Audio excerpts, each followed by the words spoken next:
So I think we've all, at some point in our lives, stopped doing something. Maybe we've taken a vacation. Maybe we've taken a break. Maybe we had an injury like I did. And then when you stop doing something that you regularly do, eventually you start doing it again. So in this English lesson, I'm going to teach you 10 different phrases we use to describe that situation. I know it's kind of unique, but not really. I mean, a lot of us take breaks for various reasons, and then a lot of us have to stop doing what we regularly do. Maybe you stop going to work or you stop playing a certain sport. So the first phrase is to just say, I'm back at it. When you say you're back at something in English, it means that you took a break and now you're starting to do it again. 5 weeks ago, I injured my collarbone and I stopped making English lessons here on YouTube, but right now I'm back at it. So in this English lesson, that was the first one, by the way, I'll teach you 9 more ways to describe that situation. So I'm sure many of you, all of you who are learning English, have had this situation happen to you. You get tired of learning English and you quit for a little bit. And then eventually what you need to do is you need to get back on track.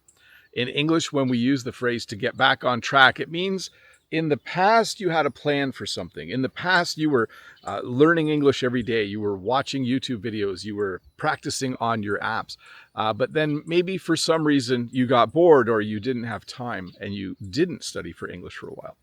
So that's the phrase I would use. It's a good idea to get back on track. When you haven't done something, especially something as important as learning English, when you haven't done it for a while, it's a good idea to get back on track. Now, I'm not sure where this next phrase came from, but it reminds me of someone swinging a hammer, and it's the phrase to get back in the swing of things. Let's say you've missed work for a week. Maybe you were really, really sick. Maybe something happened and you had to take a few days off.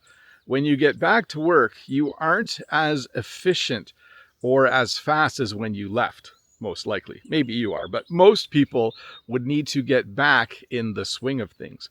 When you're back in the swing of things, it means everything's going smoothly again. For me, making these English lessons, it's taking me a while to get back in the swing of things. Coming outside and talking is easy, but the editing is taking a little bit longer. So maybe you've had a break from work and now you're back and you're starting to do all of the things you normally do. It's nice to get back in the swing of things. So for this next one, let's imagine that you are a skier.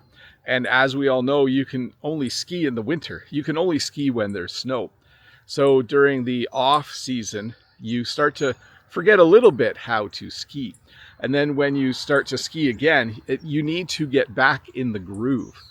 Do you think this saying comes from a record player where the needle has to be in the groove on the record? Maybe it does. But when you need to get back in the groove, when you are back in the groove, it means you are comfortable doing that thing again. For me, I haven't skied for a long time. If I was to go skiing again, it would take me a while to get back in the groove. But once I was back in the groove, I would certainly enjoy it. For this next phrase, let's think of something as simple as coming back to work after the weekend. When you come back to work on a Monday, you need to pick up where you left off. The English phrase to pick up where you left off implies that you were doing something and you stopped doing it. And then you went and did something else. Maybe it was the weekend. You went home from work and you just had fun. You spent time with family. You relaxed. You had a lot of naps. And then on Monday morning, you need to pick up where you left off. So basically, just imagine you're doing something at work. You stop doing it. You go home for the weekend. When you come back on Monday, you need to pick up where you left off.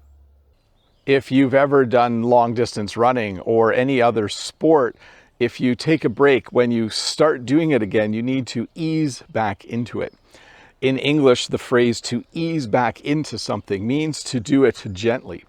If I was an amazing long distance runner, if I could run 5 kilometers in less than 25 minutes, and then if I took a year off, I wouldn't try to run that fast when I started doing it again. I would need to ease back into it. I would probably just run for a kilometer a couple times a week and then maybe start to increase my distance and increase my speed slowly over time. I would want to ease back into it. So if you take a break from something, especially something like a sport or an activity like that, when you start doing it again, you don't go full speed ahead. You need to ease back into it. So Jen's been going to market again to sell her flowers. This is something she doesn't do in the winter and early spring, but she starts doing in the late spring and early summer. And it takes her a while to get into a rhythm again. In English, when you say you need to get into a rhythm, it means you're doing something where it's somewhat repetitive and you need to get used to doing that again. Jen goes to market once a week. That means we need to get into a rhythm of loading the van with all of the market booth materials on Wednesday evening, and then get into the rhythm of loading all the flowers on Thursday and going to market and selling them. So if you take a break from something, sometimes it takes a while to get back into a rhythm. So I know some of you watch sports, and sometimes your favorite player might get injured, and then it might take a while before that player is back in action. The English phrase "to be back in action" simply means that. It means that for some reason you had to take a break from something and now you are doing it again. Usually something like a sport, but you can use this to talk about work as well. When I injured myself, I took a week off work and then I was back in action. Well, it wasn't like amazing action, but I was definitely back at work doing what I needed to do. So if you're watching a sport, maybe you're watching football and your favorite player injures themselves, your hope is that they will be back in action as soon as possible. Sometimes you go home for the weekend and you enjoy it so much you don't want to get back to business on Monday morning. So we use the word business here simply to describe work of all types. When I take a vacation, when the vacation is over, it's time to get back to business. It's time to start doing the things that earn me a living, things that earn me money so I can support my family. So it's nice to have a job. It's nice to have a break, but when a break is over, it's time to get back to business. So I mentioned sports earlier in another example, but for this example, it works as well, and it's to make a comeback. Now, this is a little bit different than the other 9 phrases I've taught you. This refers to a situation where someone is retired from something, or someone just hasn't performed well for a while, and now they're going to make a comeback. So if you have a favorite player who retired from playing football, and then 2 years later they decide to play again, we would say they've decided to make a comeback. If you have a player who used to be good and is still playing, a favorite player who used to be good and is still playing, and they're just not very good anymore, and then they get better, you would say they are starting to make a comeback. They're starting to be as good as they used to be.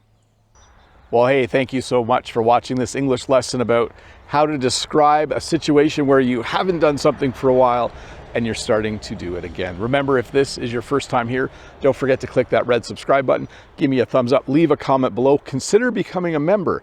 There's a lot of perks and you can read about them if you click the join button or the subscribe plus button below. Have a great day. I hope these phrases work for you in your next English conversation. See you next week.